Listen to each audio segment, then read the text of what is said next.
Cognitive therapy जिसे कहते हैं अप्लाइंग रीजंस टू इमोशंस, कि आपने इमोशन जो थे आपके उस पर reason, how do I feel about this situation, what do I think I should do about it, what effect would have it for me for other people, does this action fit my value system and so on so forth. ये है questioning करना उन feelings के ऊपर जो कि आपके जज्बात बन चुके हैं। सो एक स्ट्रेस को मैनेज करने का ये भी तरीका। So 95% of your emotions are determined by how you interpret events. वो जो पहला था सिर्फ डिस्क्लोजर, वो सिर्फ डिस्क्लोजर था, किसी की फीलिंग है उसको सुन लो।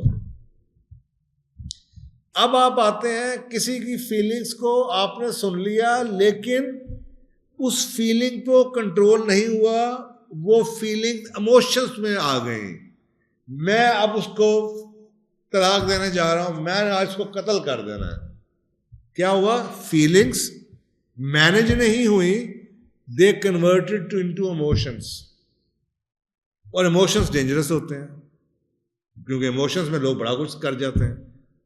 तो अब इसके लिए कॉग्निटिव थेरेपी किसे कहते हैं कि आप इस इमोशन को रैशनल आर्गुमेंट के थ्रू खत्म करें। कि अच्छा, फर्ज करो तुमने कत्ल कर दिया, तुमने इसको तलाक दे दी, फिर क्या करोगे? क्या गारंटी है कि दूसरी बीवी इससे बेहतर आएगी? क्या गारंटी है कि दूसरी बीवी मिल भी जाएगी? सोचने वाली बात है। तो ये अब आप सवाल पूछते हैं, काउंसलर सवाल पूछता है ताकि उसका दिमाग जो बंद हुआ हुआ ना, जो गुस्से में चढ़ा हुआ है, अच्छा तू कत्ल कर देगा, फिर अगले 25 साल से तू अंदर चला जाएगा, फिर क्या करेगा? तो बाज़ दफा उस जज्बात में, एक है उर्दू में वर्ड है एहसास, जिसे हम फीलिंग्स कहते हैं, उस पर अल्लाह कहता है कोई पकड़ नहीं। एक है जज्बात जिसे इमोशंस कहते हैं। I felt bad, because I felt bad, अगर मैंने इसको यहां पे कंट्रोल ना किया और ये कन्वर्ट हो गया इमोशन में, और इमोशन बैड की वजह, I was feeling bad so I became angry, I was in rage. अब ये जो इमोशन है, जज्बा, that is dangerous. अभी भी ये मेरी सेहत के लिए बर्बाद है, मुझे कर रहा है, अभी भी इसने नुकसान नहीं किया। अगर ये कॉग्निटिव से रुक गया तो नहीं, तो ये इमोशन जौन सा है ये एक्शन में बदल जाएगा। सो पहले क्या होता है, ये पूरा साइकिल है, ये मैं आपको पढ़ा दूंगा। You have a feeling which is subjective feeling, objective नहीं होती है, और ये रैशनल नहीं होती। मुझे ठंड लग रही है, मुझे लग रही है, मुझे भूख लग रही है, अब आगे आप मुझसे हुने दे, तू खाता रोटी, फिर तेन भूख लग रही है, वही लग रही है।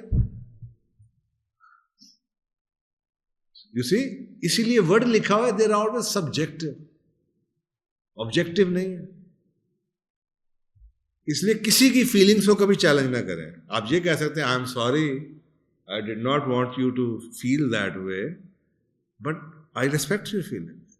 भाई मैंने नहीं चाहा कि आप ऐसा फील हो मेरी वजह से, लेकिन आप ये नहीं कह सकते आप क्यों फील कर रहे हैं, भाई कर रहा हूं,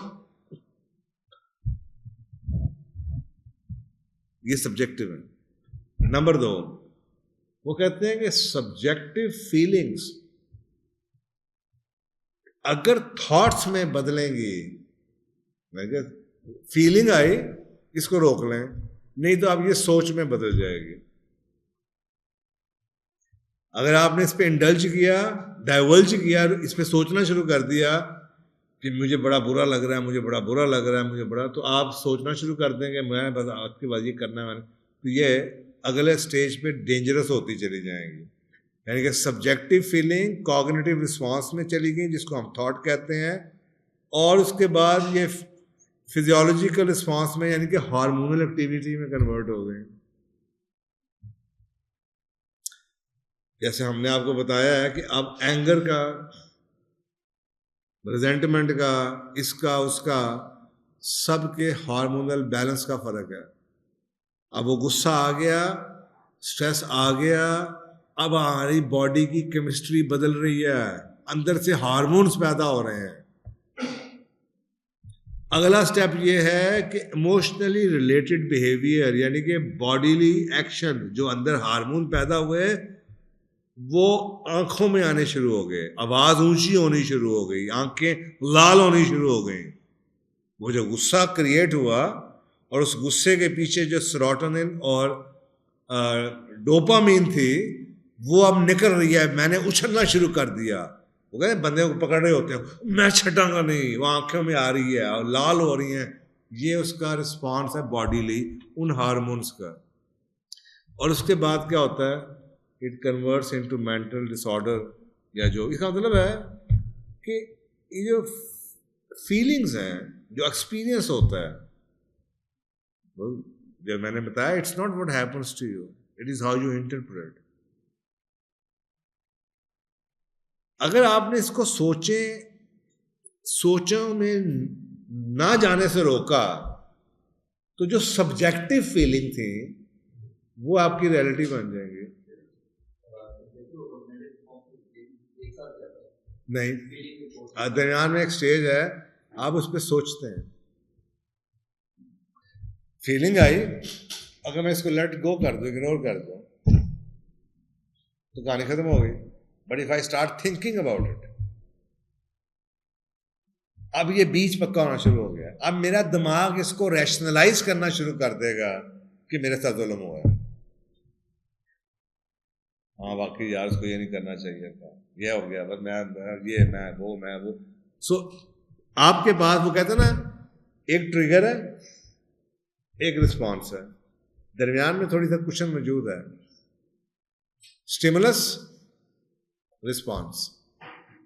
जानवर क्या करता है? Stimulus, response. इंसान क्या करता है? Stimulus, thinking, response. अगर ये थिंकिंग निकाल दें तो there is no difference between animal and a man. और कुरान कहता है वो लोग जो सोचते नहीं वो जानवर हैं, मगर उससे भी बदतर।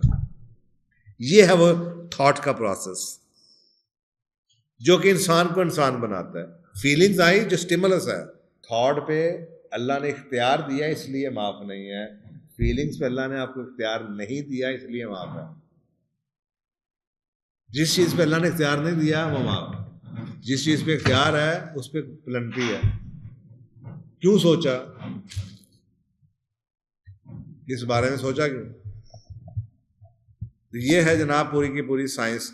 इमोशंस और मेंटल हेल्थ का कनेक्शन ये है कि जो थॉट है इसको ठीक कर लें। सो बाज़ दफ़ा होता ये है कि even though the fight flight और ये फ्रीज रिस्पॉन्स ऑटोमेटिक होता है, it is always not accurate. ये एक्यूरेट नहीं होता। ये हमारे लाशोर के अंदर जो हमारी एक कंडीशनिंग हो गई है, एक आदमी है वो फ्रीज में है, एक आदमी है वो फ्लाइट में है, एक आदमी है वो फाइट में है। तो जरूरी नहीं है कि ये ठीक हो, ये हम अपनी ऑटोमेटिक रिस्पॉन्स पे चल रहे हैं।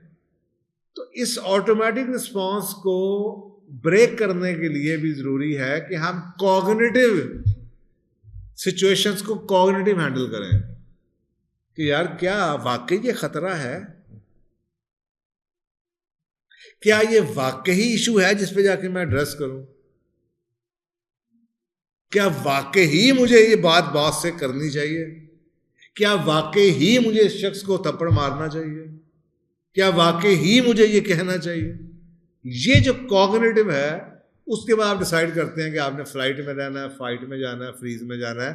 सो ये क्योंकि ऑटोमेटिक रिस्पॉन्स हमारे कंडीशनिंग हो जाती है। So the part of the brain that initiate the automatic part of the fight free response, ये डिस्टिंग्विश नहीं कर सकता हिस्सा कि ये परसीव्ड थ्रेट है, ये रियल थ्रेट है।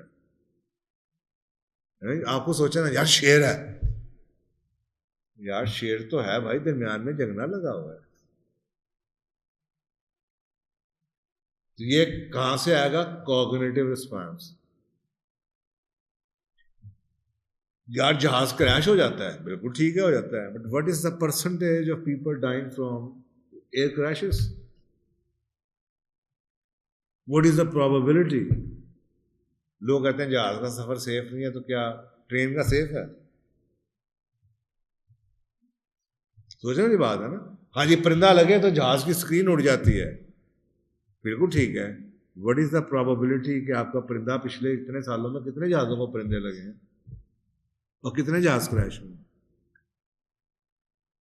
सो फीलिंग स्केयर्ड, यहां देने से डर लग रहा है, feeling, I am feeling scared, I am feeling fearful.